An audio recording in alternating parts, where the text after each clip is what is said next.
Today, I want to talk about identifying your why.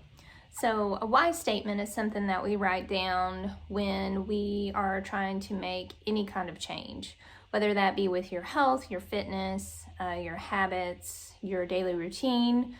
If you make notes and make goals, write them down, you're most likely to achieve them. So, let's think about why we are trying to create better habits and change our lifestyle in a way that is more beneficial to health.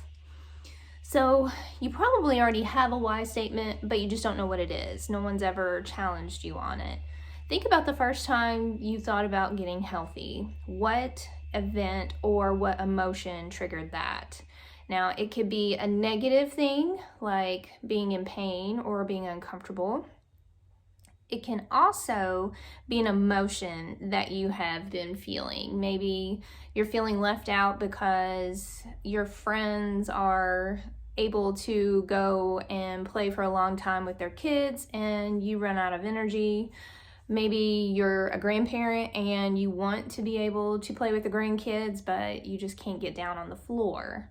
It could also be a positive thing. So there could be an experience that left you craving more of that positive feelings. Maybe you had a breakthrough in something and you're ready to keep experiencing that and get maybe to a higher level. So everybody has a why statement for pretty much everything that they do. We just don't actually talk about it quite as much unless we're asked.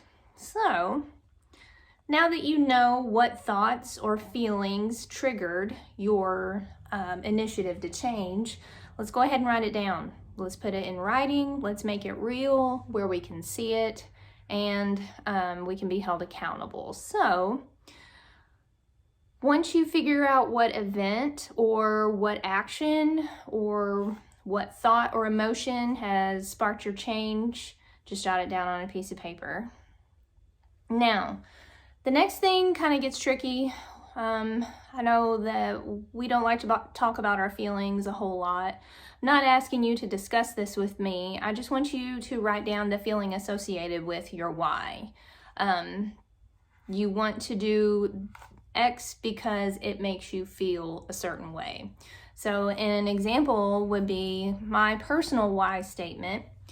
When I decided that I wanted to lose weight, I was ultimately thinking of starting a family.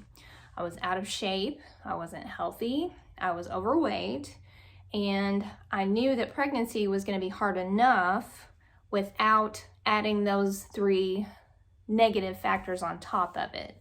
So what I started to do was make subtle diet changes, just started keeping track of what I was eating, and I started to walk and jog a little bit for about 25 minutes a day.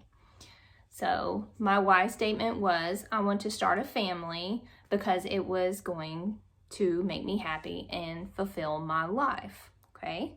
All right. So identify your event that may have triggered those feelings. So some examples could have been, I had a hard time climbing the stairs last week, or I can no longer keep up with my kids when they're running around in the yard. I constantly feel bad and I don't know why. I just don't have the energy that I used to have. Or it could be positive. Maybe you went for a walk last week and you were productive for the rest of the day. Or you could have maybe lost your first 5 pounds and you want that momentum to continue on. So it doesn't have to be bad, it can be good. You just want to keep building on that experience.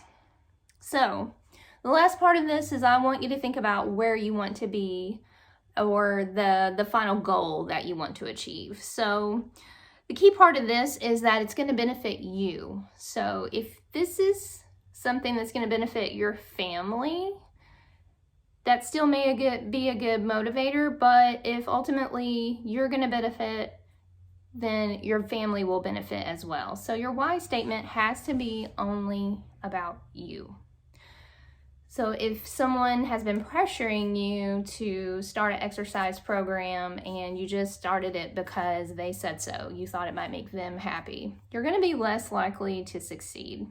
So a why statement always benefits you first. And then your family and friends can benefit from those good benefits that you've experienced, but they have to benefit you first. So get your why statement together, put it down on a piece of paper, identify those feelings associated with why you want to make changes, and then write down what you think or what goal you wish to accomplish as a result of achieving a healthier lifestyle. Put it somewhere where you can see it, where it's going to be a reminder. You don't have to carry it in your pocket. Maybe tape it to your bathroom mirror, maybe put it on your fridge. That's too personal. If you have a journal where you write goals and to-do lists, put it in there. Just somewhere where you can see it daily, if not every other day. Just don't forget why you wanted to make these changes in the first place. And always, always, always make sure they benefit you first.